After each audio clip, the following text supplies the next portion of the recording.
Hi everybody, we're pitching to you today an implantable drug delivery device for Parkinson's. My name's Alex. I'm Deanna. I'm Emily. And I'm Kaylin. Parkinson's is a gradual neurodegenerative disorder that's classified by abnormal movement and balancing issues. 6.2 million people across the world have been diagnosed, and 2% of the 16 older population has Parkinson's as well. The reason Parkinson's occurs is there's a loss of dopamine-producing neurons in the substantia nigra part of the brain. And some of the current treatments include surgery, which can be up to $50,000, and medication, which can cost up to $10,000 annually. The problems with these treatments is they don't target all symptoms and they're not curative, and they can also be quite invasive. So our clinical need is a less invasive and more affordable treatment for Parkinson's that can provide a cure or at least stop the progression or slow the progression of the disease. The first component of our approach is using NGF or nerve growth factor. NGF has been shown to be decreased in Parkinson's patients, and if we can somehow increase levels of NGF, we hypothesize that we can stop the dopamine-producing neurons from dying because NGF will help support their survival. Dopamine is a neurotransmitter, which is a chemical released by neurons in order for them to signal to one another. And dopamine also helps regulate motor movements and emotional responses of people and is important in normal human function. And so we will be using it in our device. In addition, we'll be using exosomes, which are vesicles that are typically released from cells and are made of cell membranes, and they are able to cross the blood-brain barrier. Reticulocytes have natural brain targeting capabilities and will be used as a transport vesicle in our device. Our device is a rectangular rod-shaped implant that will contain dopamine and NGF-loaded exosomes.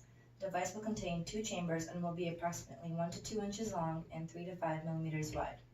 It will be made of ethylene vinyl acetate or EVA polymer, which is flexible, non-biodegradable, and has been previously shown by the FDA to be biocompatible. The opening and exit parts of the implant will be manufactured to be porous to allow for water molecules to enter into the first chamber and then push exosomes out through the second chamber. And then once the exosomes are released, they will go into the blood or they will go into the brain, and after they interact with nerve cells, they will release the dopamine and NGF.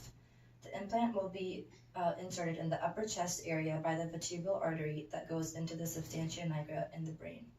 The dosage will be based off current dopamine-containing medications of around 300 milligrams per day and 15 micrograms of NGF based on previous studies.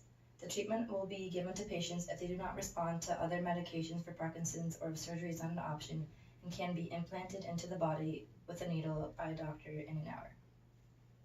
There are many benefits and costs associated with our device. One of the biggest benefits lies in the use of exosomes.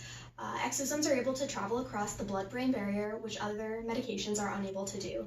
Additionally, exosomes are made of cellular membranes, which are naturally found in the body, meaning our device will be very low risk. Another reason our device is low risk is because it is less invasive than surgeries currently used to treat Parkinson's disease. Furthermore, our device will slow disease progression due to the use of NGF. Our implant will last for 6 to 12 months and will range in price between $1,000 and $5,000 based on similar implantable devices. Unfortunately, there are some costs associated with our device. It may not alleviate all of Parkinson's symptoms, specifically non-motor symptoms. Additionally, there are side effects associated with dopamine and NGF. Dopamine can cause nausea, irregular heartbeat, and vomiting, and NGF has been shown to lead to tumor growth in patients with pre-existing tumors. In addition, there is the chance for inflammation around the site of insertion as well as potential for dislocation of the device. If a patient does not respond to medication, other treatments of Parkinson's disease include deep brain stimulation, which implants electrodes into the brain and sends electrical impulses. The exact mechanism of action of this technique is unknown, and the surgery required can have major complications, including infection and hemorrhage.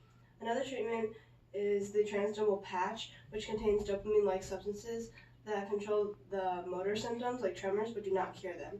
These patches must be applied on a clean area of skin daily and may take several weeks to feel the benefit. Dopamine-loaded blood exosomes have been tested before, but they only exist in an injection.